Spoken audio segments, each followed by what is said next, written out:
유재수 전 부산시 부시장 감찰 중단 의혹과 관련해 당시 청와대 민정수석이었던 조국 전 법무부 장관이 오늘 다시 검찰에 출석해 조사를 받고 있습니다.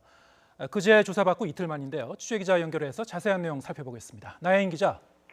네, 사회부입니다. 네, 조국 전 장관이 유재수 전 부산시 부시장 감찰무화 의혹과 관련해서 검찰 조사를 받은 게 그제인데 오늘이 두 번째군요. 네, 그제에 이어 두 번째 검찰 조사입니다. 서울 동부지방검찰청은 오늘 조 전 장관을 다시 불러 조사하고 있는 것으로 전해졌습니다. 이틀 전에 나와서 11시간가량 조사를 받고 돌아간 뒤 이틀 만입니다. 조 전 장관은 유재수 전 부산시 부시장의 각종 비위에 대한 감찰 결과를 보고받고도 수사 의뢰 등 별다른 조치 없이 감찰을 중단시킨 혐의를 받고 있는데요. 검찰은 그제 조 전 장관을 소환할 당시에 이미 직권남용 권리행사방해 혐의 피의자 신분으로 부른 것으로 전해졌습니다. 검찰은 지난 1차 조사에서 조 전 장관을 상대로 유 전 부시장의 감찰이 중단된 경위와 배경 등을 집중적으로 조사했습니다.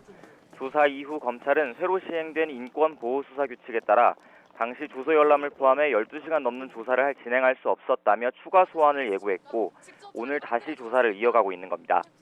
첫 번째 조사에서 조 전 장관은 진술 거부권을 행사했던 가족 관련 수사와 달리 자신의 입장을 비교적 상세히 진술했는데요. 어제는 변호인단을 통해 입장을 내고 당시 감찰 중단은 정상적이었다는 점을 분명히 했습니다.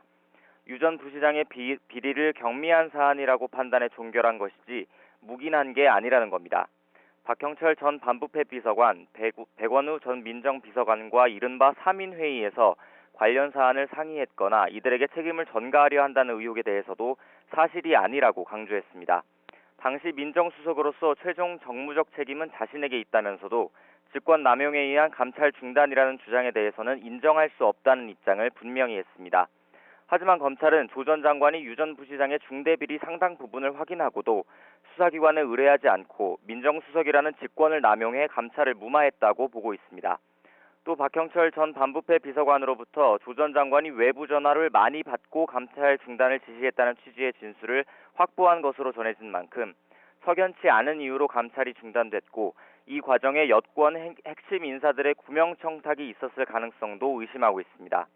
검찰은 오늘 두 번째 조사가 끝나면 조 전 장관에 대한 신병 처리 방향을 신중하게 검토할 것으로 보입니다. 지금까지 사회부에서 전해드렸습니다.